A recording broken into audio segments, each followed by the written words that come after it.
Muy buenas tardes para todos ustedes, damas y caballeros. ¿Me pueden confirmar si me escuchan, por favor? Muy buenas tardes, doctor. Buenas Sí, les tardes, escuchamos. profe. Sí, señor. Listo, vale. Mucho gusto saludarlos. Espero que todo marche muy bien. Un feliz inicio de diciembre para todos ustedes. Que sean muy felices en esta Navidad que se aproxima.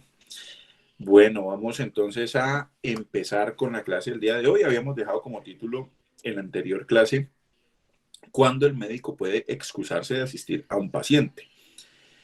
Resulta que la reglamentación sobre esta materia pues es muy concreta y se encuentra establecida en el artículo séptimo de la Ley 23 de 1981. Resulta que el rompimiento de esa relación médico-paciente puede aparejar un riesgo bastante elevado y es que se prive al paciente de la atención médica que necesita, razón por la cual las causales para poder excusarse de asistir a un paciente son las expresamente señaladas en la ley y además pues implican una responsabilidad general para el médico en torno a la atención en salud. Entonces vamos a ver qué es lo que nos relata el artículo séptimo. Tengan en cuenta, por favor, tener a la mano la ley 23 del 81, que es la norma que estamos trabajando en torno a las obligaciones profesionales de los médicos. Tenemos entonces que nos dice el artículo séptimo que cuando no se trate de casos de urgencia, el médico podrá excusarse de asistir a un enfermo o interrumpir la prestación de sus servicios en razón de los siguientes motivos. Entonces ahí tenemos un primer elemento central y es que no se puede interrumpir ni evitar la prestación del servicio de salud nunca a un paciente en caso de urgencia. No se puede evitar. Toca prestar el servicio con otras maniobras. Si el paciente está agresivo, pues entonces toca sedarlo o toca llevar a cabo las acciones de seguridad para el médico, pero al paciente toca atenderlo. En el caso de atención de urgencias, les reitero, porque si no se trata de un caso de atención de urgencias, ya podemos entrar a revisar las causales para excusarse de asistir a un paciente. La primera, que el caso no corresponda a su especialidad. Aquí tenemos que explicar dos escenarios distintos. Primer escenario, una consulta particular. Si el escenario corresponde a una consulta particular, el médico debe remitir al paciente donde otro médico que sí considere especialista o idóneo para la situación de salud que tiene el paciente. No concretamente un médico como persona natural, sino a una especialidad. Entonces debe dejar claro que el paciente debe acudir a la especialidad de tal para que sea tratado de la situación correspondiente. Y eso queda ahí dentro de la historia clínica y esa orden debe ser entregada, esa prescripción, esa remisión al paciente. Ahora, si se trata de una consulta intrahospitalaria, escenario número 2, resulta que el garante de la seguridad del paciente mientras está dentro de un ambiente hospitalario es la IPS correspondiente. Por lo tanto, si el encargado de administrar el riesgo en la política de seguridad del paciente es la IPS y con ello sus médicos, pues entonces encontramos que debe iniciarse el sistema de remisión, la remisión de un paciente. Entonces, dentro de esta atención intrahospitalaria, el sistema de remisión implica la participación de múltiples actores. Actor número 1, el médico tratante o el equipo médico tratante. ¿Qué debe hacer este médico o equipo médico tratante? Advertir al resto de actores del sistema que el paciente necesita una remisión y debe dejar la constancia escrita en la historia clínica y abrir el proceso administrativo, el procedimiento administrativo dentro de la clínica para la cual trabaja, de que ese paciente necesita ser remitido. El médico tiene la función y la obligación de que si la urgencia es con tal manifestación de que corre riesgo la vida, entonces la remisión no se debe hacer a secas, sino que debe incluirse la anotación remisión como urgencia vital. Remisión como urgencia vital. El médico tratante o el equipo médico tratante debe identificar cuál es el grado de complejidad y cuál es la especialidad que se requiere o el servicio especial que se requiere para que el paciente sea remitido. Es de tener en cuenta que el paciente puede ser remitido a un nivel superior o a un nivel inferior. De todos modos, es el médico tratante quien elige y quien determina, según su criterio científico, el paciente qué nivel de complejidad hospitalaria es el que requiere y debe dejarlo anotado en la historia clínica. Junto con esa anotación de la historia clínica, debe dar parte de conocimiento al área de la clínica correspondiente de referencia y contrarreferencia. Esa área de referencia y contrarreferencia puede estar conformada por un personal administrativo, pero también puede hacerse que el médico tratante o el equipo médico tratante participe de ese sistema de referencia y contrarreferencia. Entonces, en algunas clínicas, el médico comenta, llama al paciente, llama a otra clínica y lo comenta al paciente para ver si lo reciben. En otras clínicas, esa es una actividad que asume un administrativo con alguna formación en estos temas de salud. Eso depende de la organización interna de la IPS para la cual ustedes presten sus servicios. Pero el hecho es que el área de referencia y contrarreferencia, sea con el personal administrativo o sea con el personal médico que participe de ella, debe comentar al paciente con otras instituciones para que lo acepten y el paciente reciba una remisión oportuna.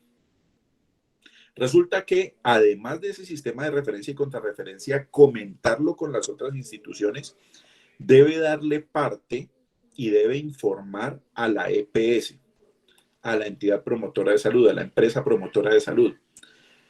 ¿Por qué debe informar a la EPS? Porque la EPS es la encargada de articular la red de prestadores de servicios de salud de sus afiliados. Entonces, la EPS crea toda una red de prestadores, prestadores de distintos niveles, prestadores con distintas especialidades. Y entonces la EPS debe encargarse de ubicar a su paciente que necesita traslado en alguna de las IPS con las cuales tiene convenio. ¿De quién es la obligación? Miren que es una obligación conjunta. No es una obligación solo de la EPS, sino también de la clínica o IPS que está remitiendo al paciente, que tiene que activar el sistema de referencia y contrarreferencia. Pero la EPS sí tiene la obligación de articular la red de prestadores para que el paciente sea ubicado oportunamente. Hay también un cuarto actor dentro de este sistema de referencia y contrarreferencia, que es el Centro Regulador de Urgencias y Emergencias. Centro Regulador de Urgencias y Emergencias, conocido como CRUE.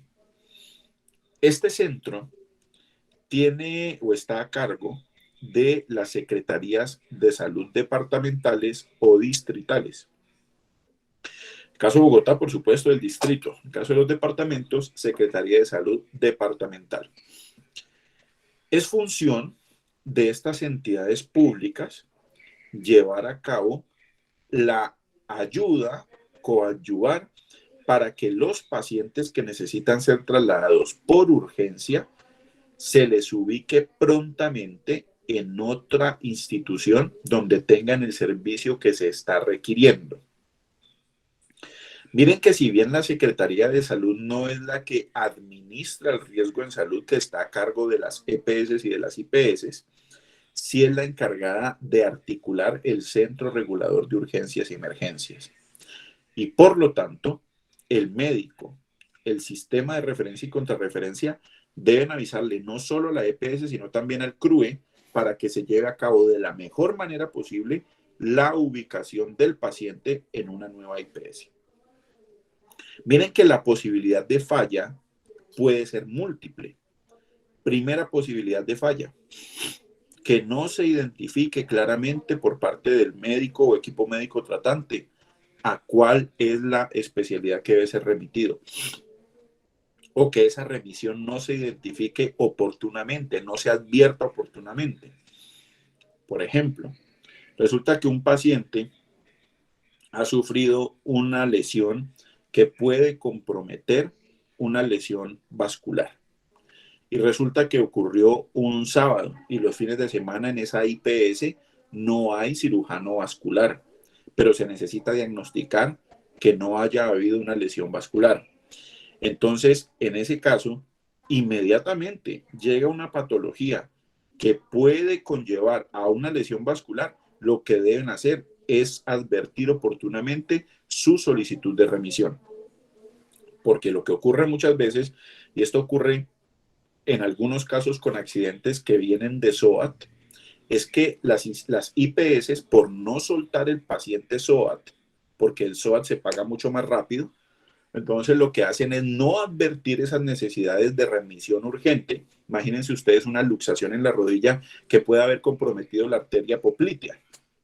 Entonces, esa es una cuestión que se tiene que diagnosticar según la literatura médica dentro de las 8 horas siguientes a la luxación. Si no, el riesgo de amputación crece exponencialmente. Entonces resulta que supongamos que el accidente ocurrió un sábado y se esperan hasta el lunes para que el cirujano vascular vea al paciente, ahí ya no hay una atención oportuna. Y no pueden escudarse o excusarse en que en el fin de semana no había cirujano vascular, porque tenían que haber remitido a una clínica donde sí tuvieran un cirujano vascular. Entonces ahí puede verse comprometido el papel de los médicos, del equipo médico tratante, que tiene que advertir la necesidad de remisión. También tiene que haber una comunicación fluida con la EPS y con el CRUE para evitar fallas en este mecanismo de referencia y contrarreferencia que es sumamente importante para la atención oportuna de los pacientes. ¿Queda claro, mis queridos doctores, ese sistema de referencia y contrarreferencia dentro del Sistema General de Seguridad Social en Salud?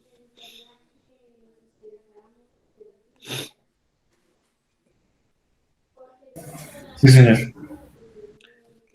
Listo, vale, muchachos. Entonces, cuéntame, María Camila.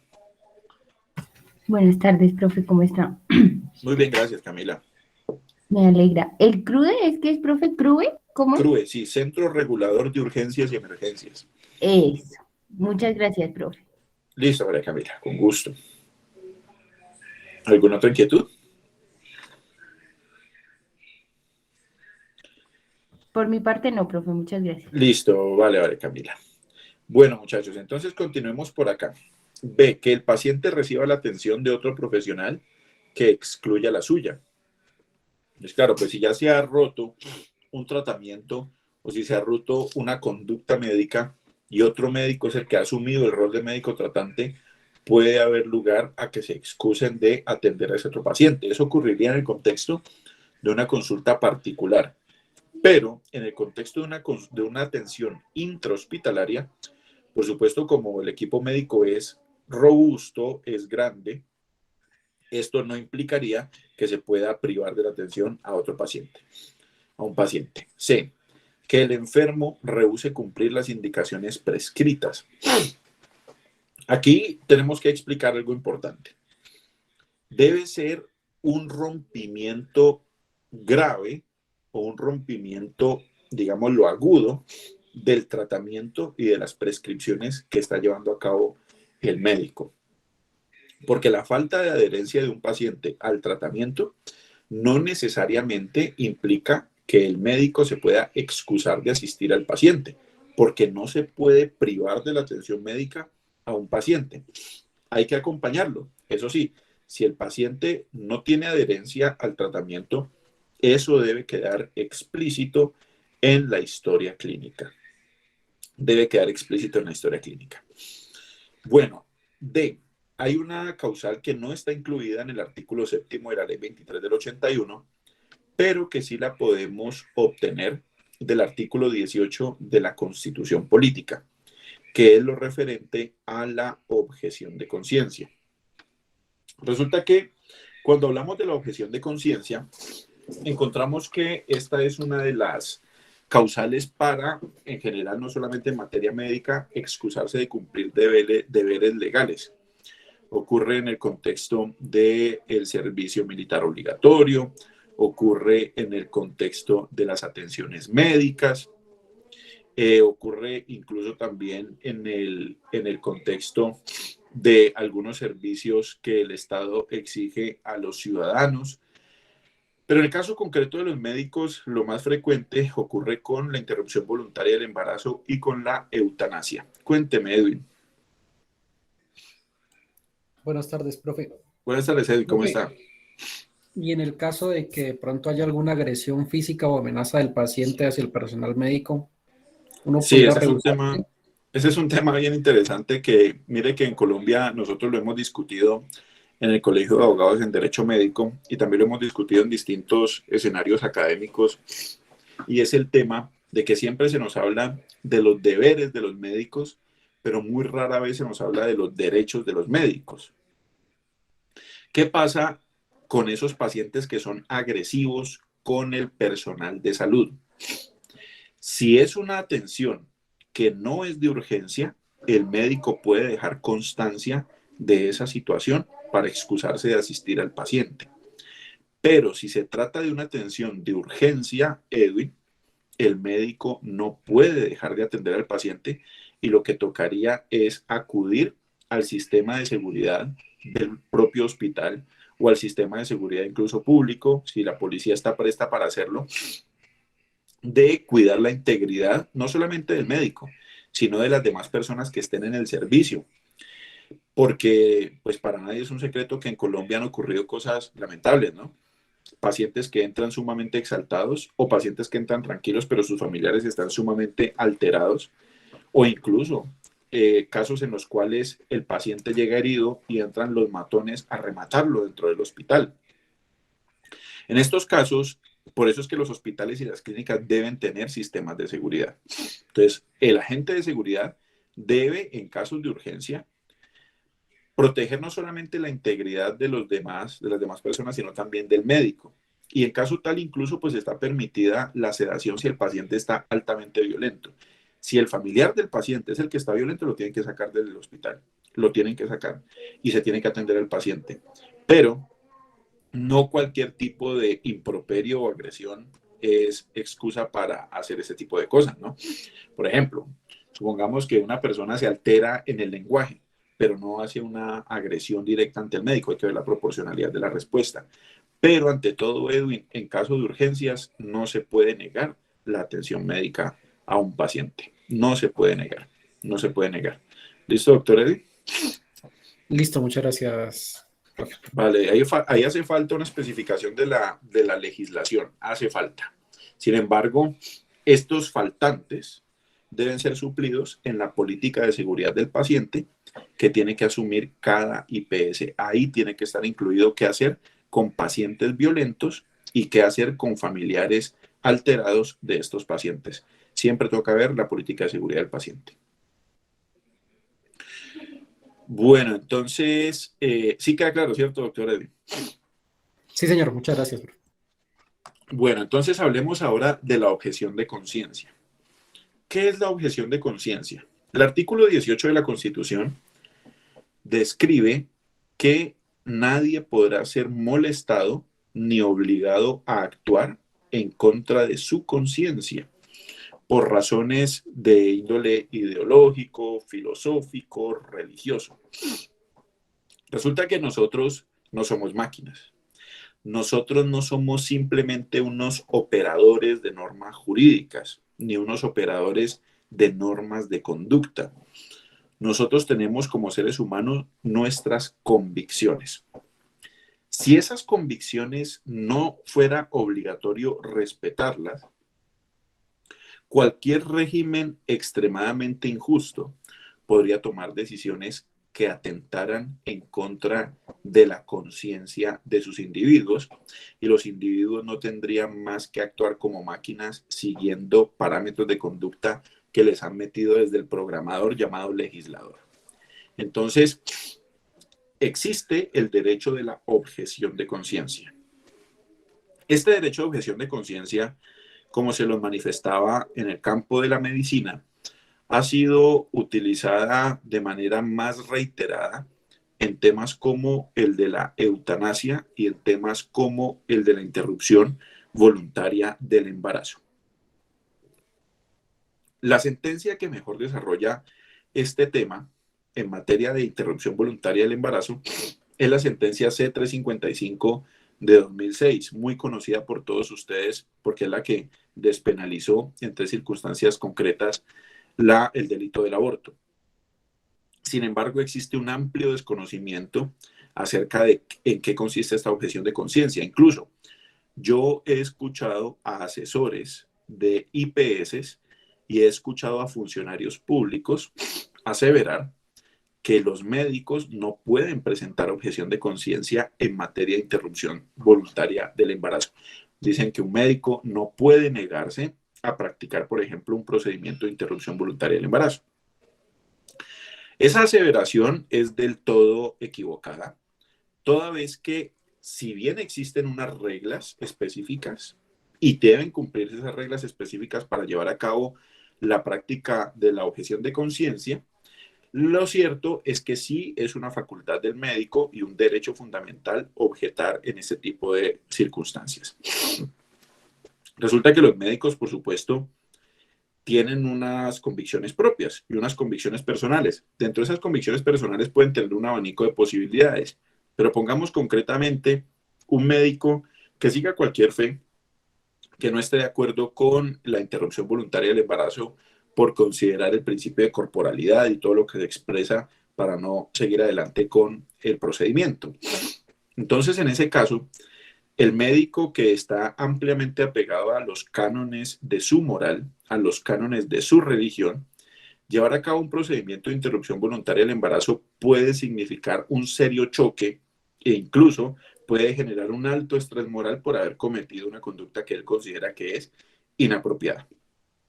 Entonces, la sentencia C-355 de 2006 de la Corte Constitucional establece que cuando un médico sea objetor de conciencia, primero, ojo con esto, solo pueden objetar por conciencia las personas naturales, solo las personas naturales.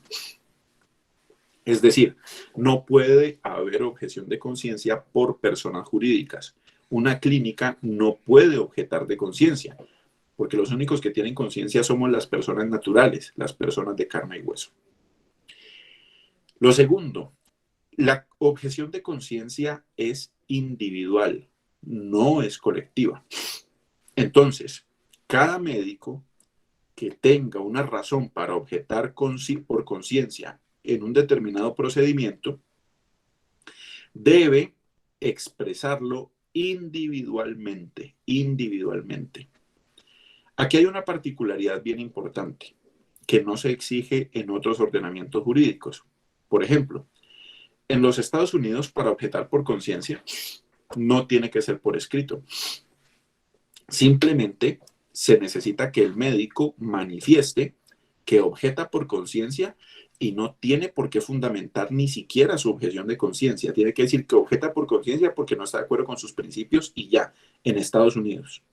Sin embargo, en Colombia, la Corte Constitucional sí impuso, en esa sentencia que les comento, una regla especial sobre la objeción, y es que tiene que ser por escrito y tiene que ser fundamentada. Fundamentada quiere decir que no tiene que ser así pues una pastoral pues de cuántas páginas, sino que tiene que ser fundamentada en la incompatibilidad de ese procedimiento con una percepción personal o con una idea íntima y de la conciencia del individuo. ¿Qué significa conciencia? Conciencia significa con conocimiento. Es la idea que el ser humano se hace del bien y del mal.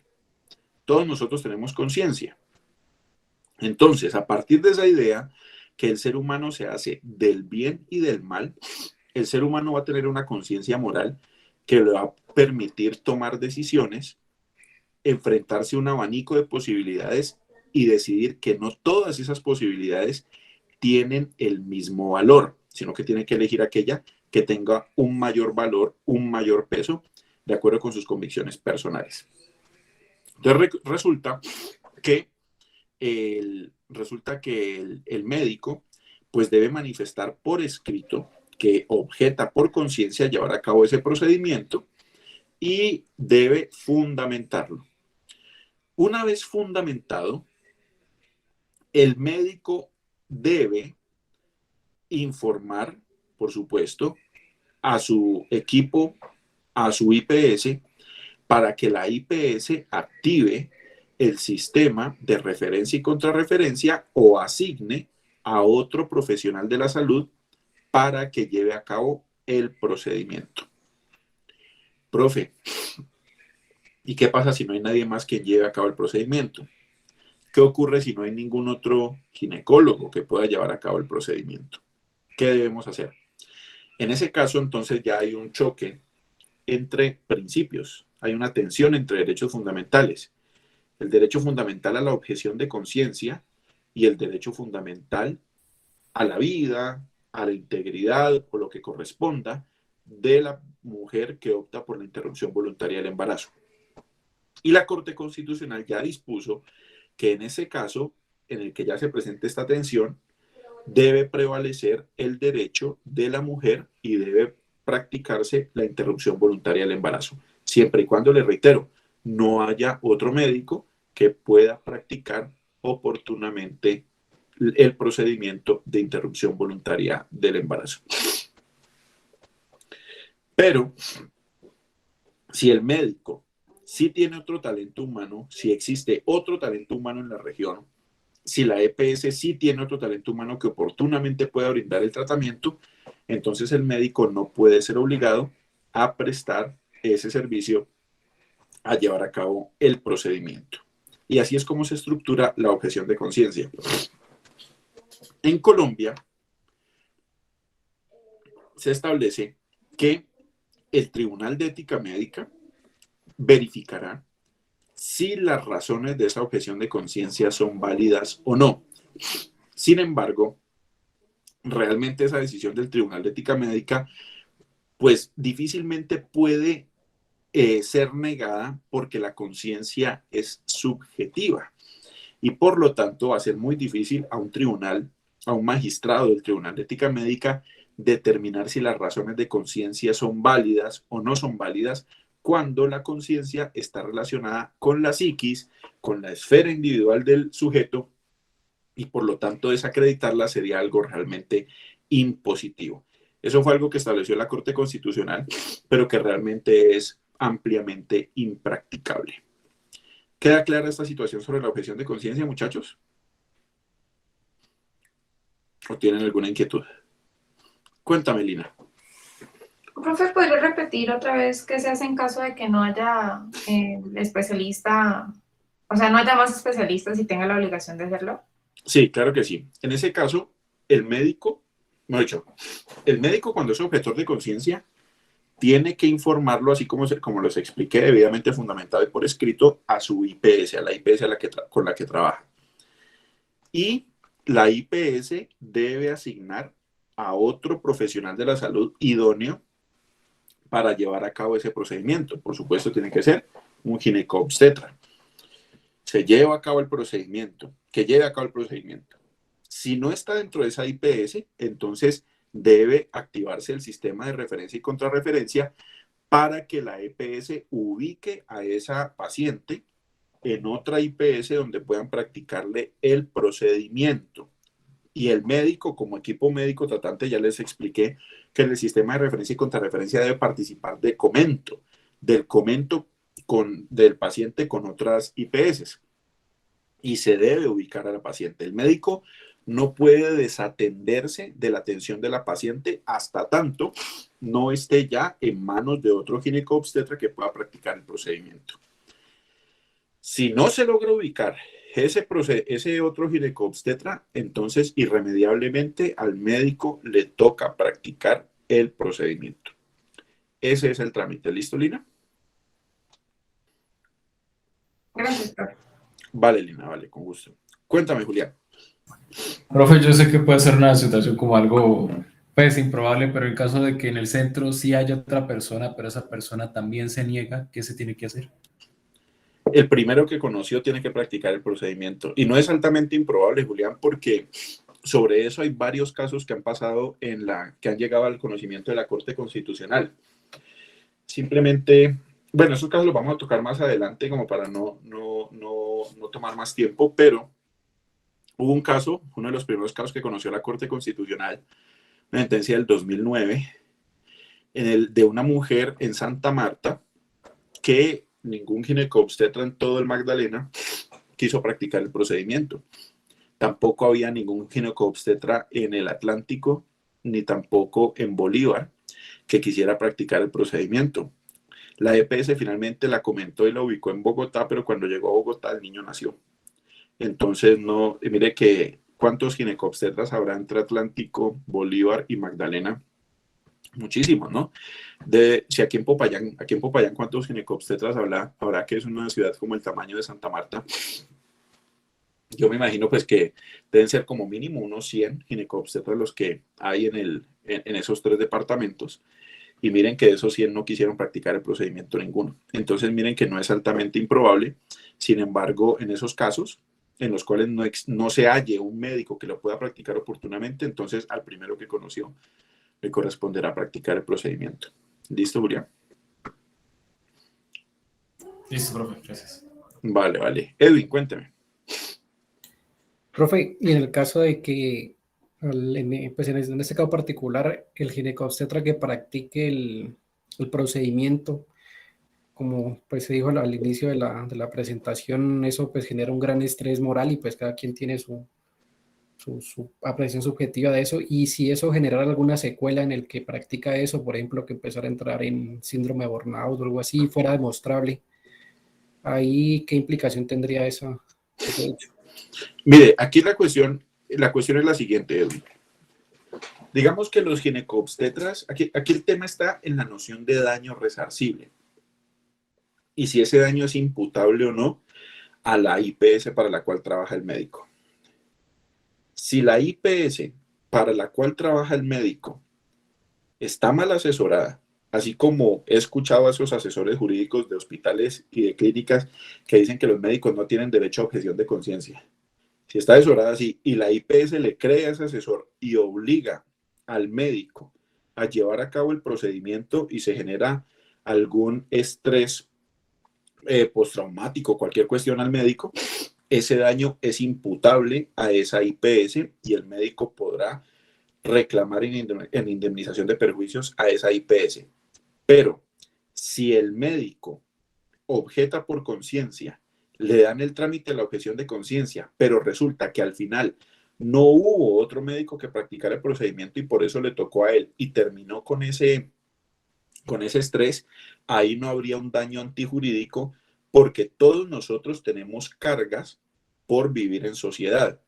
Ustedes, los médicos, tienen unas cargas concretas por ser médicos y yo, por ejemplo, como abogado, tengo unas cargas concretas por ser abogado.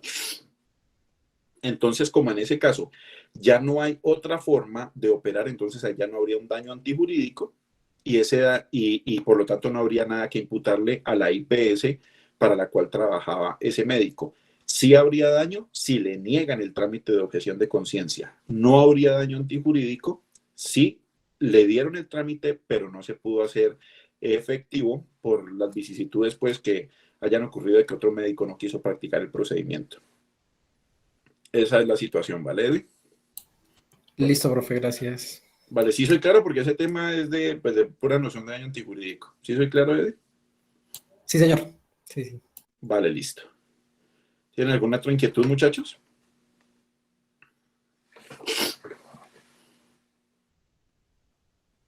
Profe, otra pregunta. Sí, cuénteme.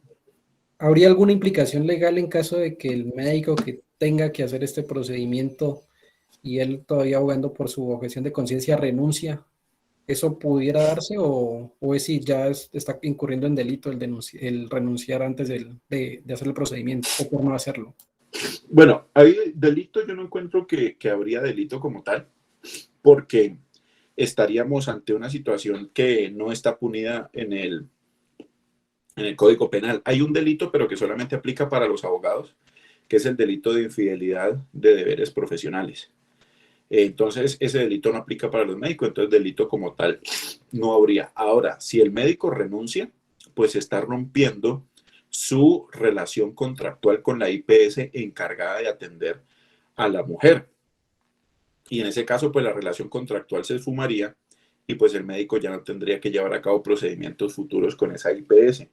Sin embargo, yo no he visto un caso en el que un médico haya tomado esa decisión de renunciar, pero si llega a tomar la decisión de renunciar, no habría forma de imputarle ninguna omisión al Código de Ética Médica, ni tampoco habría lugar a imputarle una eventual responsabilidad patrimonial, porque de todos modos ya no existiría una relación jurídica que sostuviera su obligación de llevar a cabo el procedimiento. Es no solamente respecto de la IVE, es respecto de cualquier otro procedimiento. Supongamos, ¿cuántos cirujanos de mano hay en Popayán? Supongamos que hay uno.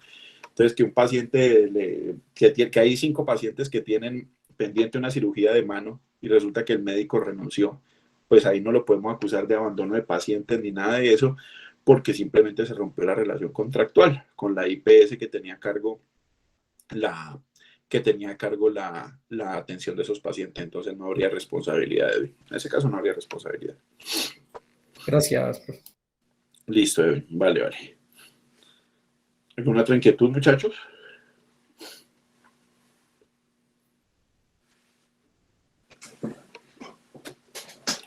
Bueno, entonces continuemos por acá con el tema correspondiente a la limitación del esfuerzo terapéutico.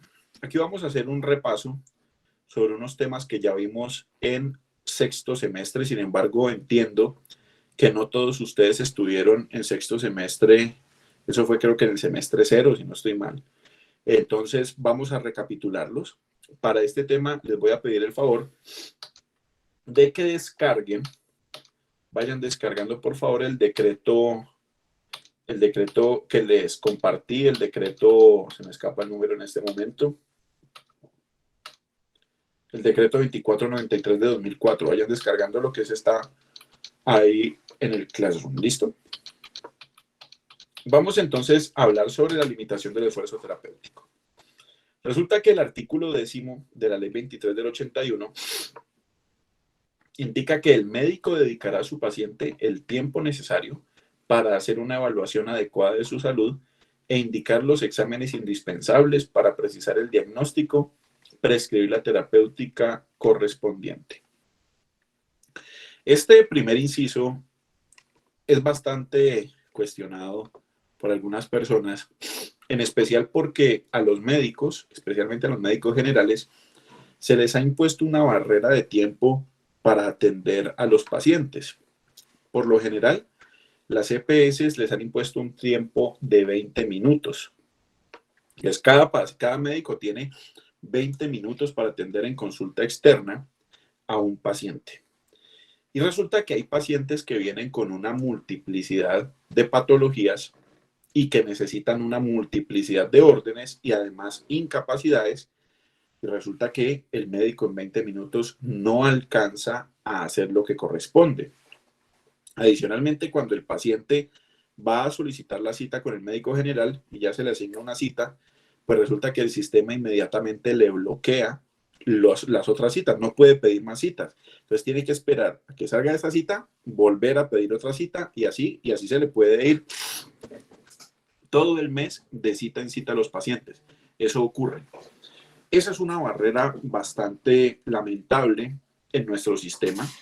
Y ahí pues lo que ocurriría es que a partir del caso en concreto, el paciente pues se dirija a la EPS formalmente a través de un derecho de petición, inicialmente para que le asignen las citas y le permitan tener unas citas más extensas. Y eventualmente, si eso no se es posible, pensemos especialmente en pacientes del área rural, porque ustedes dirán, no, hombre, profe, pero pues que le saque cita, pues si vive en Popayán, pues vaya, pero imagínense ustedes una persona que viva en la zona rural y que tenga que estar viniendo hasta Popayán o hacia la ciudad más cercana para estar asistiendo a esas citas, eso le arruina la vida y le arruina el bolsillo a cualquier paciente. Entonces, en ese caso ya lo que procedería es una acción de tutela porque se le están imponiendo barreras administrativas al paciente para acceder eficiente y eficazmente al servicio de salud. En teoría, el médico debe tomarse el tiempo que necesite para atender a su paciente. Y si el médico, pues digamos que se toma más tiempo en ciertos casos, eso no será causal para que le llamen la atención ni nada de eso. Y si le llaman la atención, pues eso puede ser discutido incluso en sede judicial. Pero pues digamos que es bien compleja la situación porque al final, entonces los contratos de los médicos son contratos a término fijo, no les renuevan los contratos. Entonces ahí hay un problema de sistema y ese es un problema de sistema que por lo pronto no se avisora una solución pronta, no se le avisora una visión, no se le avisora una solución, por lo menos en el inmediato plazo. Pero tenemos entonces que es un derecho del paciente y a la vez un derecho del médico el tomarse el tiempo necesario para poder atender al paciente. Tenemos ahora un parágrafo que nos abre la puerta para el tema de la limitación del esfuerzo terapéutico, para entrar a hablar de un concepto elemental que es el concepto de muerte digna. ¿Qué significa muerte digna? ¿A qué se abre la puerta cuando uno habla de muerte digna? Se abre la puerta a tres cosas, que son, primero, cuidados paliativos. Segundo, limitación del esfuerzo terapéutico. Y tercero, la conocida eutanasia. Se lo repito, cuando se habla de muerte digna, la muerte digna puede contemplar tres escenarios. Primero, cuidados paliativos. Segundo, limitación o readecuación del esfuerzo terapéutico. Y tercero, eutanasia. Hoy en día se habla de readecuación del esfuerzo terapéutico y no de limitación. Es un término que le ha gustado más a los médicos, porque limitación tenía como una connotación de privación, mientras que readecuación implica un reajuste a partir del contexto, a partir de la situación concreta del paciente. Entonces miren lo que dice el parágrafo del artículo 10 de la ley 23.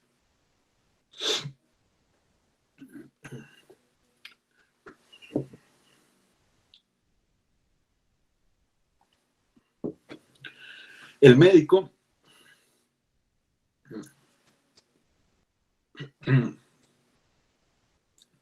por favor, ¿me colaboran algunos de ustedes con la lectura? ¿Es tan amable?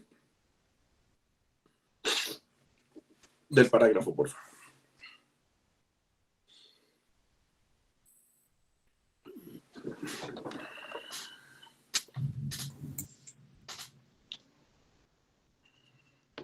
¿Es el mismo artículo 10? Sí, por favor, Daniel, el mismo artículo 10.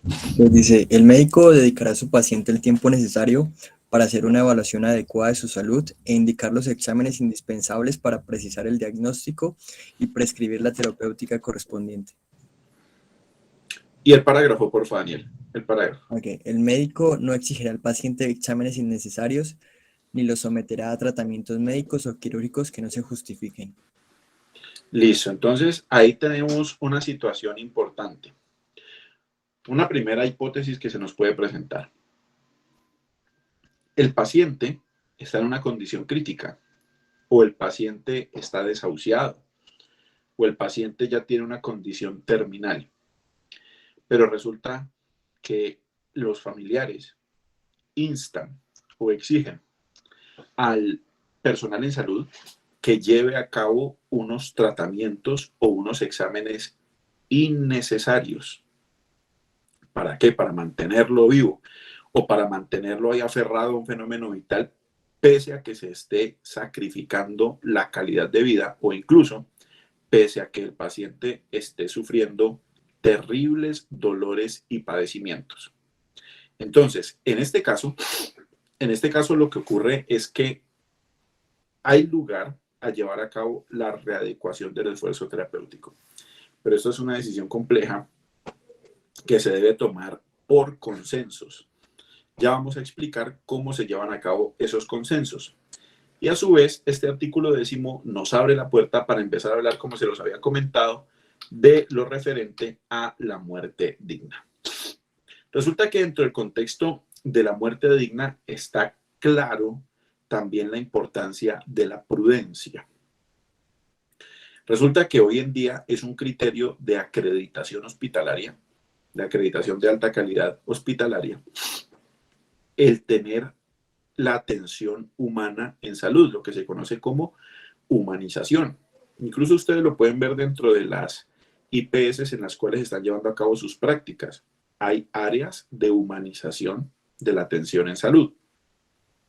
¿Por qué es importante esa humanización? Porque hoy en día se comprende que el paciente no es un mero receptáculo de tratamientos, sino que el paciente como persona debe dársele la relevancia y la trascendencia pues que implica su condición humana y también su condición de salud.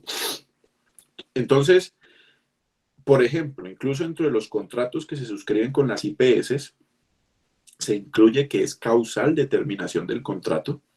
Hoy en día aparecen ahí. Es causal de determinación del contrato la comprobación de una sola falta de maltrato hacia el paciente o hacia los usuarios externos de la IPS correspondiente. Eso ya lo tienen hoy los contratos de prestación de servicios o los contratos sindicales. ¿Por qué razón? Para evitar una mortificación adicional al paciente que se encuentra enfermo. Entonces tenemos el artículo 11 que nos dice, la actividad del médico ante el paciente será siempre de apoyo. Evitará todo comentario que despierte su preocupación y no hará pronósticos de la enfermedad sin las suficientes bases científicas. Entonces ahí está el tema de la prudencia, como una de las prácticas principales dentro de la medicina. Tenemos otra pregunta bien importante en torno a los tratamientos que se le pueden brindar a los pacientes en casos desesperados. ¿Cuáles son los casos desesperados? Los casos desesperados son aquellos en los cuales ya la medicina, que tiene suficiente evidencia científica, los tratamientos avalados por las autoridades científicas, ya no tienen ningún efecto sobre la atención en salud de ese paciente. Entonces se abre la puerta de los tratamientos experimentales. Resulta que el artículo 12 de la ley 23 del 81, una pregunta, ¿ustedes están viendo la pantalla que les estoy compartiendo o no? No, profe, de hace rato no. Voy a ver qué pasó entonces. Me acabo de dar cuenta que no se le está compartiendo.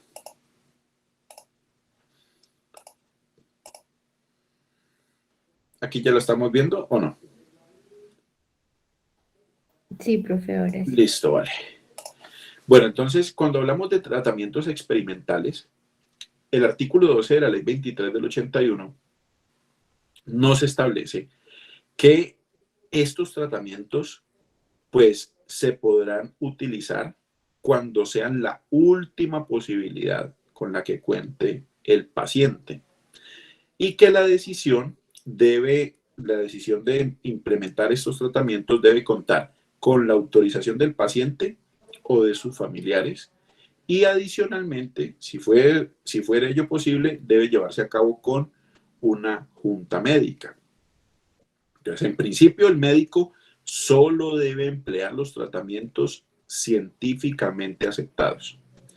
Pero para los casos desesperados en los cuales esos tratamientos científicamente aceptados no tienen ninguna utilidad, entonces se puede llevar a cabo la utilización de tratamientos experimentales, pero vamos con varios requisitos. Primero, debe ser la única y última posibilidad de salvación. Segundo, debe contarse con la autorización del paciente o de sus familiares. Y tercero, cuando es posible, es decir, cuando hay más médicos tratantes, cuando hay más médicos que tengan el conocimiento sobre el asunto en concreto, la decisión debe tomarse en junta médica. Aquí viene una situación particular. Resulta que la ley estatutaria de salud, que es la ley 1751 de 2015, tiene una estructura para decir qué servicios están dentro del plan obligatorio de salud, lo que antes se conocía como POS.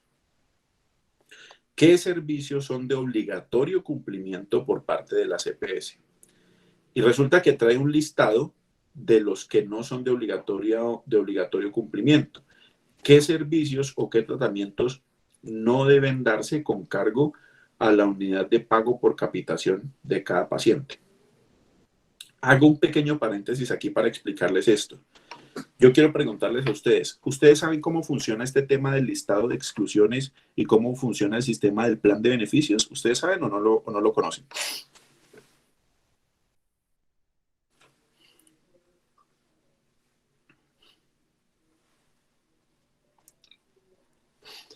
Listo, entonces se los voy a explicar. Porfa, mucho ojo porque esto les sirve para su ejercicio como médicos y les sirve también para su vida como ciudadanos.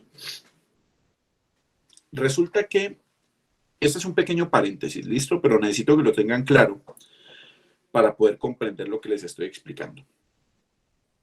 En un comienzo, la Ley 100 de 1993 decía que el gobierno le paga a cada EPS por sus afiliados, por cada afiliado, un valor que se conoce como UPC, Unidad de Pago por Capitación. Capita, recuerden que es cabeza. Unidad de Pago por Capitación. Dependiendo de las comorbilidades, dependiendo de la edad de ese paciente, el valor de la UPC varía. Pero supongamos que por una persona de nuestra edad o que no pase de los 30 años, que no tenga ninguna comorbilidad y todo eso, la UPC no es muy alta. La UPC debe estar cercana, puedo errar, pero puede estar cercana a los 350,000 pesos por paciente. Ese valor es el que se les transfiere al año a las EPS, al año. Entonces, ¿qué servicios de salud están a cargo de esa UPC? Los servicios de salud que están a cargo de esa UPC en el texto original de la Ley 100 de 1993 eran los servicios incluidos en el Plan Obligatorio de Salud. ¿Qué significa plan obligatorio? ¿Cuáles son las siglas del Plan Obligatorio de Salud? Son el POS, el famoso POS, Plan Obligatorio de Salud. Entonces, el Ministerio de Salud anualmente expedía una resolución, que era la resolución que tenía los tratamientos, tecnologías, procedimientos que estaban incluidos en el POS y que eran con cargo a la unidad de pago por capitación. Y entonces era un listado de inclusiones. Ojo con esto, listado de inclusiones. Todo lo que estaba incluido en ese listado de la resolución POS era de obligatorio suministro por parte de las EPS. ¿Hasta ahí me siguen o no me siguen, muchachos? Listo. Entonces resulta que todos los tratamientos que no estuvieran dentro del POS, o todos los medicamentos, o todos los procedimientos, no debían surtirse con cargo a la UPC. Sin embargo, la jurisprudencia de la Corte Constitucional empezó a extender esas prestaciones que debía llevar a cabo la EPS en aras de la continuidad e integralidad de los tratamientos de salud. Solo que para poder llevar a cabo esos procedimientos que no estaban incluidos en el POS, el paciente debía presentar una acción de tutela. Y el juez de tutela era el que le ordenaba a la EPS que los cumpliera y autorizaba a la EPS para que le recobrara al entonces llamado FOSIGA, hoy en día llamado ADRES. FOSIGA era el Fondo de Solidaridad y Garantías del Sistema de Seguridad Social. Entonces, las EPS le cobraban esos tratamientos que no estaban dentro del POS al FOSIGA y el FOSIGA se los pagaba. Resulta que con la ley 1751 de 2015 el sistema cambió y ya no va a ser como antes. Antes todo lo que no estuviese expresamente incluido en el POS estaba excluido. Les repito, antes todo lo que no estuviese expresamente incluido estaba excluido. Hoy en día, con el artículo 15 de la ley 1751 de 2015, todo lo que no esté expresamente excluido está incluido. Les repito, hoy en día, todo lo que no esté expresamente excluido está incluido. O sea, ya no existe el POS, el plan obligatorio de salud ya no existe, pero ya les voy a explicar cómo le han hecho conejo a esto. Solamente se puede negar la EPS a cubrir un tratamiento de salud cuando lo que están ordenando está dentro de las causales de exclusión del artículo 15 de la ley 1751 de 2015. Le repito, todo lo que no esté expresamente excluido está incluido. ¿Hasta ahí me siguen o no, muchachos? ¿Hasta ahí todo está claro o no? Sí, señor. Bueno, ¿alguien necesita que lo repita? Sí, profe, ¿podría repetirlo, por favor? Sí, señor. Miren, o sea, vamos a hacer de cuenta que esto era el POS, ¿cierto? Esto era el POS, el plan obligatorio de salud. Para que una prestación de salud estuviera cubierta por la EPS antes del 2015, ¿qué tenía que ocurrir? Ese tratamiento o ese procedimiento o ese medicamento tenía que estar aquí incluido, acá. Ahora, con la aparición de la ley 1751 de 2015, a partir del año 2015, la regla es al revés. Si el médico ordena un tratamiento, lo único que yo tengo que ver es que no esté expresamente excluido. O sea, que el artículo 15 de la ley 1751 no diga este medicamento o este tratamiento no se le puede dar al paciente. Pero si no está expresamente excluido, si no lo menciona, entonces se entiende que está incluido dentro de las obligaciones de las EPS con cargo a la UPC. ¿Listo, Daniel? ¿Con eso queda claro? Sí, señor. Listo. Entonces miren que la situación ahora es, las EPS deben cubrir con cargo a la UPC todas las atenciones de salud que no estén expresamente excluidas en el artículo 15. Sin embargo, el Ministerio de Salud, desde el año 2016, empezó a hacerle conejo a este artículo 15 y se inventaron una cosa que se llama el Plan de Beneficios, PBS, Plan de Beneficios. Y entonces lo que hicieron prácticamente fue volver ese antiguo POS, decir el antiguo POS, bueno, miren, el plan de beneficios es esto, el plan de beneficios con cargo a la UPC es todo esto, pero deben respetar lo que dice el artículo 15. Pero en conclusión, ¿qué es lo que hacen? Lo que esté dentro del PBS, dentro del plan de beneficios, lo ordena el médico. Lo que no esté dentro del plan de beneficios, entonces vienen los formatos MIPRES.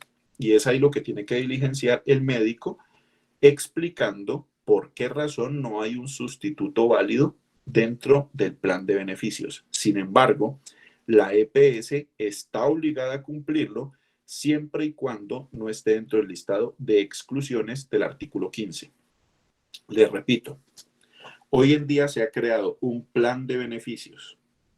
El médico ordena cualquier cosa que esté en el plan de beneficios, pero si no está incluido lo que está ordenando dentro del plan de beneficios, debe llenar el MIPRES. Ese MIPRES es la justificación de por qué está ordenando algo que está por fuera del plan de beneficios y de todos modos la EPS debe cumplirlo porque no está dentro del listado de exclusiones del artículo 15 de la ley 1751 de 2015. ¿Me siguen hasta ahí o no, muchachos? Sí, señor. Listo, entonces miren que puede ser un poco enredado, pero así es como funciona el sistema. Y eso es lo que a ustedes les va a tocar, llenar muy bien esos MIPRES para que no les objeten las cuentas de cobro. Eso es importantísimo. Entonces resulta, porque si se las objetan, adivinen a quién le cobran las objeciones a cuentas de cobro. Adivinen a quién se las cobran cuando un médico no diligencia bien el MIPRES. ¿A quién se la cobran? ¿A quién lo ordena? Al médico, exactamente. Entonces, si un médico ordena un MIPRES y no lo diligencia correctamente, entonces el médico termina siendo quien paga esa objeción a la cuenta de cobro. Entonces, importantísimo que ustedes conozcan cómo opera esta lógica del sistema. Entonces, cerremos ese paréntesis del funcionamiento del tema del plan de beneficios y todo este tema. Y miren lo que nos dice el artículo 15. Porfa, colabórenme con la lectura del artículo 15 para descansar un poquito la voz, que la tengo un poquito afectada. ¿Listo? Colabórenme, porfa.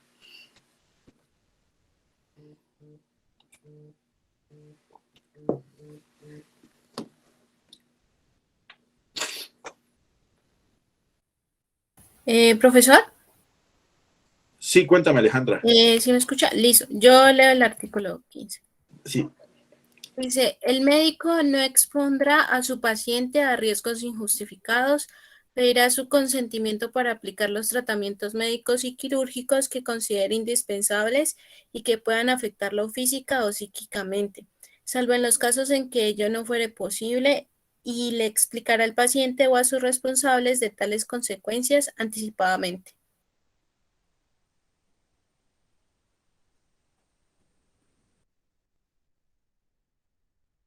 Porfa, Alejandra, colabórame leyendo los literales, si eres tan amable. Los literales. Sí, el B, C, D, E. Espérenme, profe. Ok. En todo caso, los recursos públicos asignados a la salud no podrán destinarse a financiar servicios y tecnologías en los que se advierta alguno de los siguientes criterios. Que no exista evidencia científica sobre su seguridad y eficacia clínica, que no exista evidencia científica sobre su efectividad clínica, que su uso no haya sido autorizado por la autoridad competente y que se encuentren en fase de experimentación.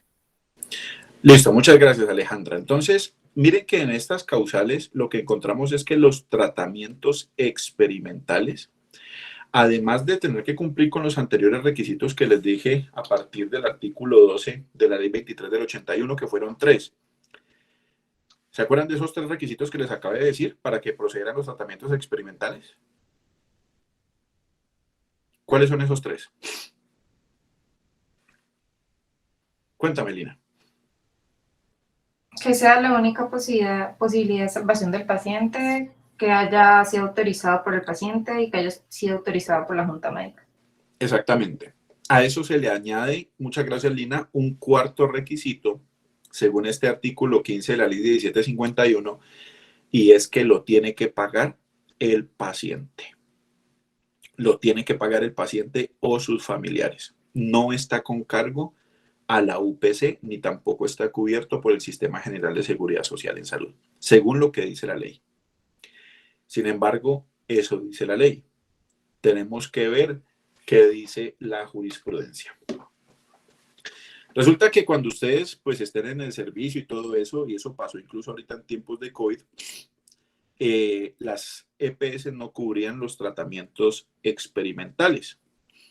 Entonces, muchos tratamientos experimentales se utilizaron ahorita con el tema del COVID, se siguen incluso utilizando. Entonces, la situación acá es que las EPS objetan esos cobros. Las IPS tampoco aceptan, sino que le dicen al paciente que tiene que suministrar los medicamentos o los tratamientos. Entonces, ¿cuál es la posibilidad de salvamento ante cualquier tratamiento experimental? Todo lo que ustedes tengan que pagar por tratamientos experimentales, deben ustedes guardar la factura original. No puede ser la copia. Tiene que ser la factura original. Afortunadamente, hoy en día todo el mundo está trabajando con factura electrónica ya, pero tiene que ser la factura original. Porque la factura es un título valor. Y como título valor, se puede cobrar ante la EPS a través de este precedente. Resulta que en este caso de la sentencia T057 de 2015, se trató de una paciente que estaba en estado vegetativo persistente, quien requería una estimulación espinal epidural cervical, que era un tratamiento experimental.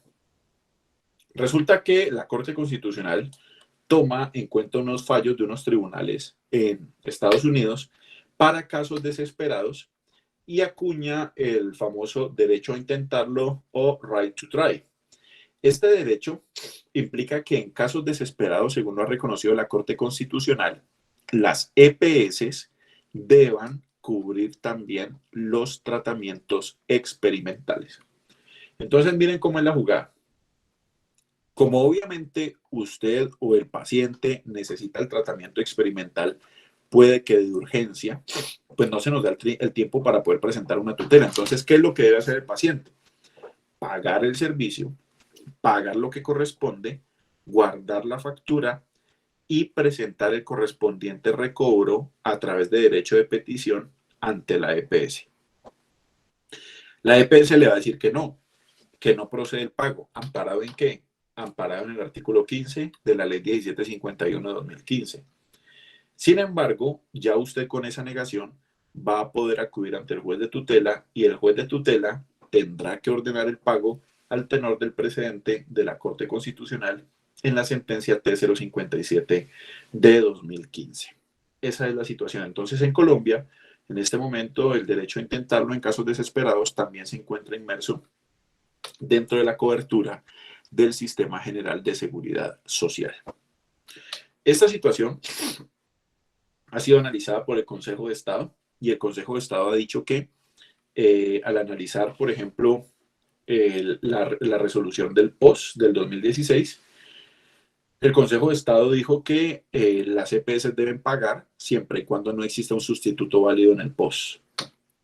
También tenemos unos conceptos, una circular del Ministerio de Salud en materia de COVID-19, que por supuesto trata de defender, digámoslo, de proteger la sostenibilidad económica de las EPS, entonces no les dice que tienen que pagarlos, sino que los pacientes tienen que pagarlos.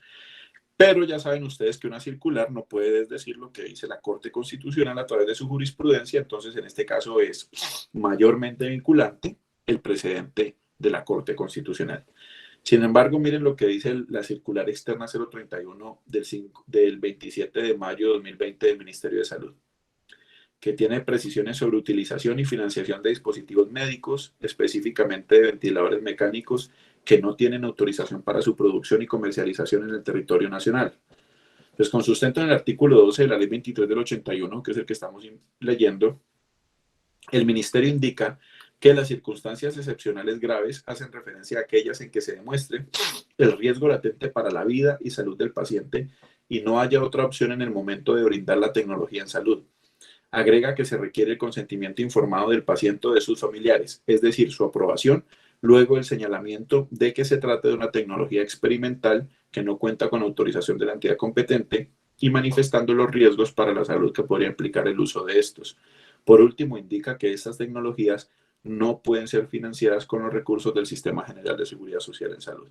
Sin embargo, les reitero que existe aquí entonces la contradicción con la sentencia T057 de 2015 y por cuestión de jerarquía se debe aplicar el precedente de la Corte Constitucional. ¿Tienen alguna inquietud sobre este tema? ¿Alguna pregunta? ¿Algo que necesitan que les repita, por favor?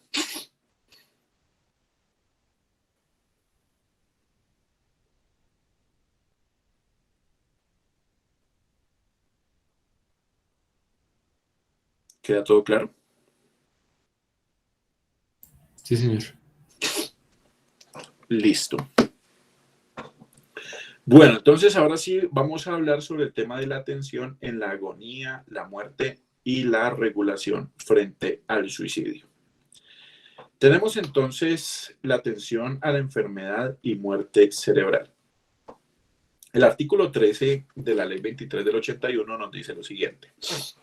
El médico usará los métodos y medicamentos a su disposición o alcance mientras subsista la esperanza de aliviar o curar la enfermedad. Cuando exista diagnóstico de muerte cerebral, no es su obligación mantener el funcionamiento de otros órganos o aparatos por medios artificiales. Entonces viene el tema de la muerte encefálica. Pero hay varios conceptos que tenemos que abordar previamente, que son los conceptos de agonía y muerte. Se habla de agonía cuando estamos en el momento o en el estado que precede a la muerte, que se caracteriza por el decaimiento progresivo de los signos vitales. Y dentro de ella implica varias conductas que se deben readecuar. Lo primero es que no se puede continuar con unas terapias o con unos tratamientos que tengan como propósito sacar adelante al paciente de la enfermedad cuando estos le causen un exacerbado dolor o una exacerbada incomodidad, porque esos tratamientos ya resultarán innecesarios en el contexto de la agonía. Por otra parte, se debe tratar de controlar los síntomas más angustiantes, de los cuales el dolor y el ahogo son los más comunes. Y se debe intensificar el apoyo emocional tanto al paciente como a la familia. Por ello, ustedes se han dado cuenta que en la gran mayoría de IPS, cuando una persona ya está en sus últimos momentos, se le permite un mayor acompañamiento por parte de sus familiares. Y esto es para poder hacer un mejor tránsito pues en ese momento decisivo y natural de desenlace tal cual como lo es la muerte. Resulta que dentro de ello pues es importante el apoyo psicológico, de trabajo social e incluso el apoyo el tratamiento espiritual, el apoyo espiritual. Resulta que cuando nosotros hablamos ya de un paciente que tiene una connotación de enfermo terminal o una connotación de una enfermedad crónica degenerativa de alto impacto en la calidad de vida y que está generando unos graves dolores, pues también viene a surgir el tratamiento médico integral de los cuidados paliativos, que tiene como propósito evitar a ese paciente que ya no tiene más alternativas un sufrimiento innecesario y por lo tanto es una obligación que está a cargo en este momento también del Sistema General de Seguridad Social en salud. Tenemos el tema referente a la muerte. Resulta que la muerte pues, es un fenómeno que por supuesto es natural al individuo, pero que ha tenido distintas asimilaciones por parte de todas las culturas. Algunas culturas consideraban que la muerte implicaba, por ejemplo, la pérdida de alguna estirpe social. Luego, durante mucho tiempo se consideró que la muerte era la cesación de la función cardiorrespiratoria. Y sin embargo, hoy en día con los avances científicos, pues se ha llegado a la edificación del concepto de muerte a partir de la muerte encefálica. Hay distintos tipos de muerte, distintas formas de llegar a la muerte, digámoslo así. Entonces hay las más comunes, pues son tres que les he traído acá a definir, que son en primera instancia la muerte natural, que es la muerte que solo se atribuye a la vejez. Esa es la muerte natural. Tenemos la muerte súbita, que es la muerte que sobreviene de manera repentina e imprevista. O sea, cuando ya no se atribuye a la vejez, pero ha sido cuestión de una situación repentina e inesperada. Y tenemos la muerte violenta, que es aquella que proviene de un traumatismo fortuito o la que se ejecuta privando de la vida a alguien intencionalmente. Estas definiciones pues tienen relevancia cuando se trata de la necropsia. Resulta que la necropsia es un medio de prueba. La necropsia significa jurídicamente el hacer una exploración física y química en el cadáver para efectos de verificar cuál fue la causa de muerte. Siempre que se tenga dentro de las posibilidades una muerte distinta a la muerte natural, debe practicarse la necropsia para descartar que haya ocurrido un homicidio. Que quede claro eso, siempre que la muerte tenga como causa distinta a la muerte natural, debe llevarse a cabo la necropsia para efectos de descartar que se haya tratado de un homicidio. La necropsia, por lo general, la hace medicina legal. En los municipios, incluso ustedes como médicos rurales, les puede llegar a tocar el tener que realizar necropsias. Entonces deben tener muy claros los procedimientos y conceptos que aprenderán muy bien en medicina legal, pero eso se convierte en un medio de prueba que luego tendrán que sustentar ante la autoridad judicial competente en caso de ser llamados a juicio como testigos técnicos y para acreditar la introducción de esa prueba. Tenemos entonces que hoy en día, pues la muerte, como ya se los comenté, ha superado el criterio cardiopulmonar y se ha llevado a que cuando el encéfalo cesa en sus funciones vitales, que le son específicas, se produce la denominada muerte encefálica. Este tema de la muerte encefálica genera algunas barreras y algunos choques en algunas ocasiones con los pacientes, con los familiares de los pacientes, perdón, porque para ellos resulta muy difícil concebir o comprender que la persona que está con muerte encefálica, pese a que su cuerpo aún mantiene una temperatura, pese a que algunos de sus órganos están funcionando, así sea con soporte vital, pero están funcionando. Entonces les resulta difícil comprender que esa persona fisiológicamente ya no está, mentalmente, perdón, ya no está con vida. Entonces, esa situación implica unos choques, porque muchas personas también consideran que es lo mismo muerte encefálica que coma, y ahí la noticia de los médicos hacia los familiares de los pacientes debe ser lo más humana posible para efectos de advertir qué implica lo correspondiente a la muerte encefálica. Para efectos de diagnosticar la muerte encefálica, debemos nosotros revisar dos normas, que son el artículo 12 y el artículo 14 del decreto 2493 de 2004. Artículo 12 y artículo 14 del decreto 2493 de 2004. Estas dos normas, les voy a pedir el favor de que me colaboren con su lectura. Una norma regula el diagnóstico de muerte encefálica en adultos y niños mayores de 2 años, que es el artículo 12, y el artículo 14 regula el diagnóstico de muerte encefálica en menores de 2 años. Entonces les voy a pedir el favor de que me colaboren con la lectura del artículo 12 primero y luego pasamos al artículo 14. ¿Quién me colabora con la lectura, porfa? Julián, cuénteme. Artículo 12. En el diagnóstico de la muerte encefálica en adultos y niños mayores de 2 años, previo a cualquier procedimiento destinado a la utilización de componentes anatómicos para fines de trasplantes, deberá constatarse por lo menos la existencia de los siguientes signos. Primero, ausencia de respiración espontánea. Segundo, pupilas persistentemente dilatadas. Tercero, ausencia de reflejos pupilares a la luz. Cuarto, ausencia de reflejo corneano. Quinto, ausencia de reflejos óculo-vestibulares. Sexto, ausencia de reflejo faríngeo nauseoso. Séptimo, ausencia de reflejo tusígeno. El diagnóstico de muerte encefálica no es procedente cuando en la persona exista cualquiera de las siguientes causas o condiciones que la estimulan, pero son reversibles. Primero, alteraciones tóxicas exógenas. Segundo, alteraciones metabólicas reversibles. Tercero, alteración por medicamentos o sustancias depresoras del sistema nervioso central y relajantes musculares. Y 4, hipotermia.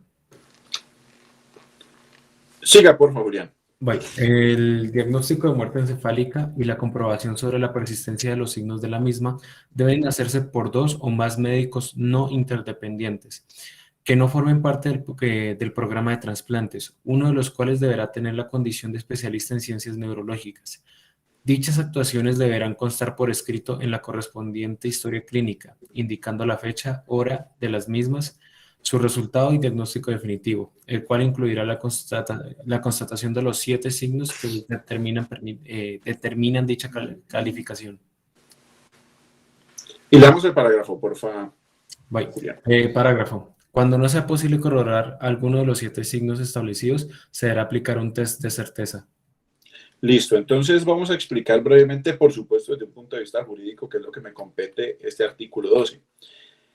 Es importante que primero la constatación de todos estos 7 signos quede depositada en la historia clínica. Recuerden que estamos hablando de personas adultas o de mayores de 2 años. El método diagnóstico y lo que tiene que depositarse para los mayores de 2 años y adultos, según el artículo 12 del decreto 2493, es el mismo. Entonces, los 7 signos que nos leyó ahora muy amablemente Julián tienen que presentarse concurrentemente. ¿Qué pasa si se presentan 6 y nos falta un 7º? En ese caso, tendríamos que aplicar el test de certeza, que es el conocido como test de apnea. La constatación de esos signos, les reitero, debe quedar depositada en la historia clínica. Asimismo, debe quedar depositada en la historia clínica que se comprobó que no estaban presentes estas 4 causas que pueden simular la muerte encefálica, pero que son reversibles, porque la muerte encefálica tiene la naturaleza de ser irreversible. Y adicionalmente, el diagnóstico de muerte encefálica debe llevarse a cabo por 2 o más médicos que no sean interdependientes. ¿Qué significa que no sean interdependientes? Significan que un médico no puede ser empleado del otro, o que un médico no puede ser jefe del otro, y que además no debe formar parte del equipo de trasplantes para evitar conflicto de intereses. Además, uno de los 2 médicos debe tener la condición de especialista en ciencias neurológicas. Eso para que lo tengan en cuenta. Ahora vamos al diagnóstico de muerte encefálica en menores de 2 años, en el artículo 14. Porfa, ¿me colaboran con la lectura del artículo 14 y son tan amables? Otra vez yo, profe. Los datos que permiten la determinación de muerte encefálica, historia clínica, exploración física, periodo de observación y exámenes complementarios en niños menores de 2 años deberán ser consignados en forma detallada y clara en la historia clínica del paciente y deberán refrendarse con la firma de 2 miembros como mínimo del equipo asistencial que hubieran actuado simultáneamente a la obtención de los datos y deberá constatarse por lo menos la existencia de los siguientes signos. Primero, historia clínica. A. Coma de etiología conocida y de carácter irreversible. B. Debe haber evidencia clínica, neuroimagen de lesión destructiva en el sistema nervioso central compatible con la situación de muerte encefálica. Segundo, exploración clínica neurológica. A. Inmediatamente antes de iniciar la exploración clínica neurológica, hay que comprobar si el paciente presenta estabilidad hemodinámica, oxigenación y ventilación adecuada, temperatura corporal central mayor a 32 grados centígrados, ausencia de alteraciones metabólicas, sustancia o fármacos depresores del sistema nervioso central que pudieran ser causantes del coma, ausencia de bloqueadores neuromusculares y alteraciones de electrolitos. D. Debe establecerse el estado de coma reactivo, en el que no se encuentre ningún tipo de respuestas motoras o vegetativas al estímulo doloroso producido por el territorio de los nervios craneales. No debe existir posturas de descerebración ni de decorticación. C. Ausencia de reflejos del tronco encefálico. Pupilas en posición media o dilatada, ausencia de reflejo otomotor, ausencia de movimientos oculares ni espontáneos ni provocados, ausencia de parpadeo espontáneo, ausencia de reflejo corneal, ausencia de movimientos faciales, ausencia de movimientos musculares espontáneos, ausencia de reflejos oculovestibulares, ausencia de reflejos oculocefálicos, ausencia de reflejos nauseosos, ausencia de reflejo ortusígeno, ausencia de respiración espontánea. D. La presencia de actividad motora de origen espinal espontánea o inducida, no invalida el diagnóstico de la muerte encefálica. E. El examen debe ser compatible con muerte encefálica durante todo el periodo de observación y de práctica de pruebas complementarias. Tercero, periodo de observación. Es recomendado y depende de la edad del paciente y de las pruebas complementarias utilizadas. A. 7 días a 2 meses de edad. 2 exploraciones clínicas y electroencefalogramas separados al menos por 48 horas. 2 meses a 2 años de edad. 2 exploraciones clínicas y electroencefalogramas separados por al menos 24 horas. En la encefalopatía hipóxico-isquémica, el periodo de observación debe ser 24 horas. C. En niños de más de 2 años de edad se asimila al adulto. Parágrafo. Si se cuenta con la posibilidad de realizar pruebas de certeza que evalúen el flujo sanguíneo cerebral, estas se podrán utilizar para acortar el tiempo de observación. Listo. Muchas gracias, Julián. Entonces, miren que para diagnosticar el procedimiento para diagnosticar la muerte encefálica en menores de 2 años, pues el procedimiento es mucho más exigente, ¿no? Es mucho más complejo. Pero todo y cada uno de estos pasos debe quedar especificado y acreditado en la historia clínica y debe cumplirse además pues con los requisitos de que debe ser diagnosticado por 2 médicos no interdependientes, etcétera, etcétera, etcétera. Ya con eso pues se queda entonces el diagnóstico de muerte encefálica que tiene por naturaleza ser irreversible.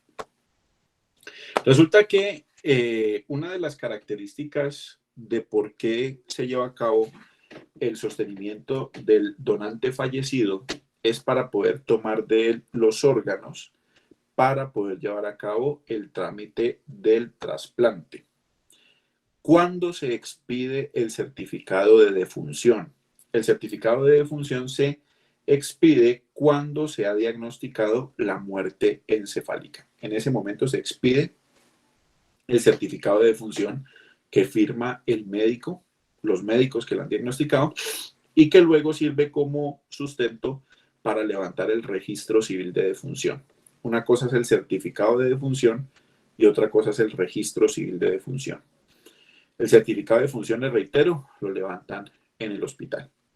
Pero el propósito de mantener al donante fallecido es para poder tomar los órganos y que no se produzcan los procesos de isquemia, deterioro de los órganos de cuando ocurre pues ya la muerte general del cuerpo.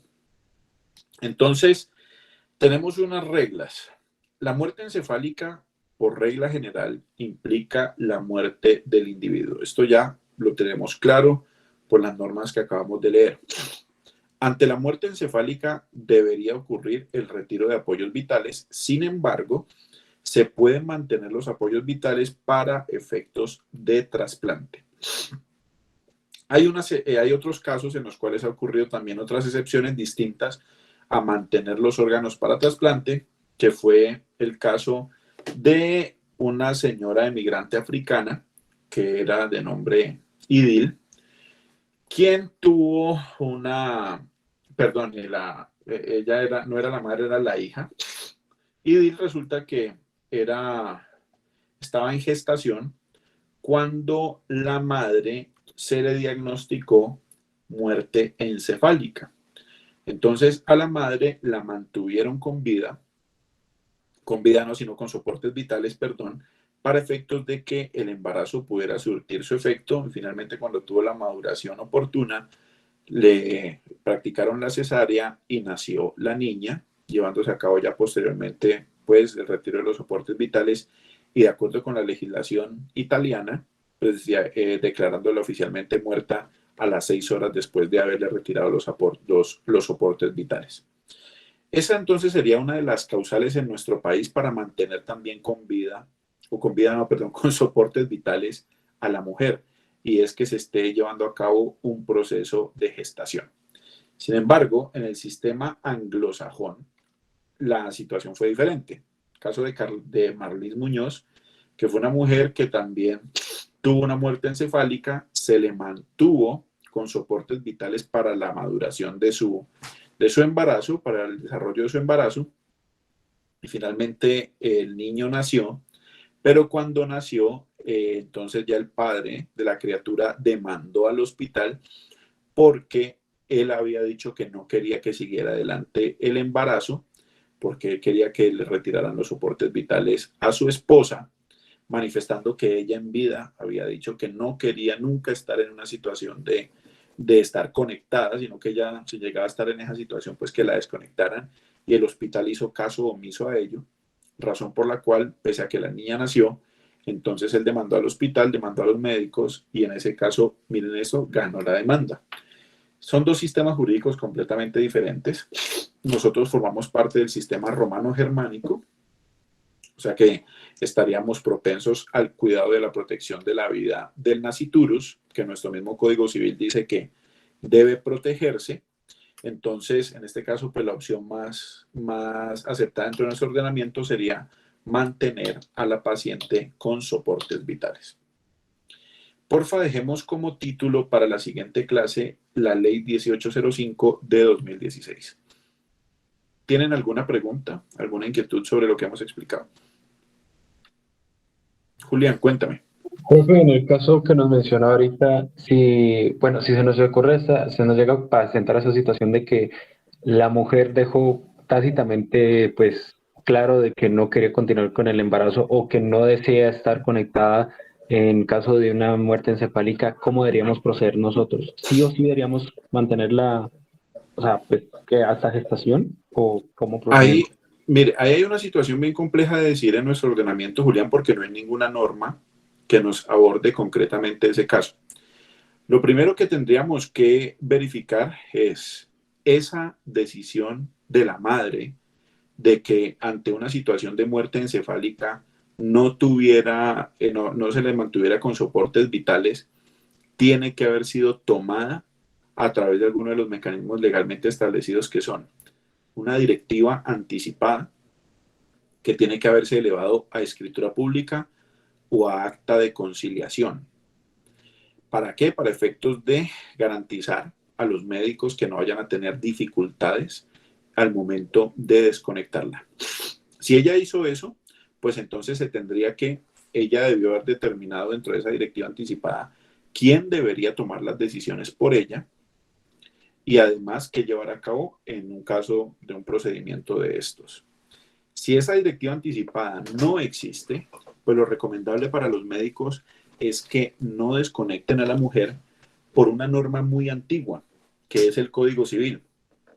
Que en el Código Civil, por allá en el artículo 93, Código Civil es una norma originaria de 1857, luego tomada para Colombia en 1887, y resulta que esta norma lo que nos prevé, que miren que es una norma de más de 140 años, nos dice que el nasciturus es aquel que no ha nacido, el nasciturus se tiene por nacido para todo lo que le sea favorable y por lo tanto se le anticipan los derechos en ese caso.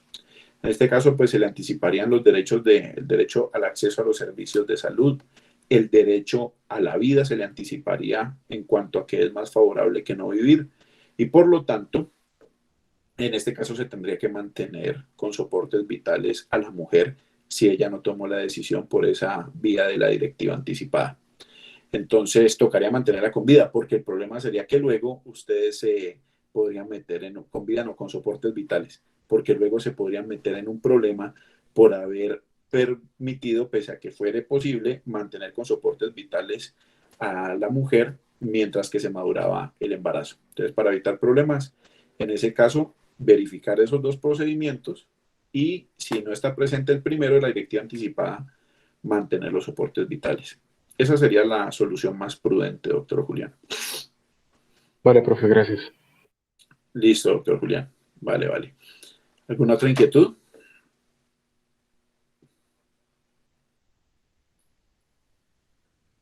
¿Alguna otra pregunta, muchachos?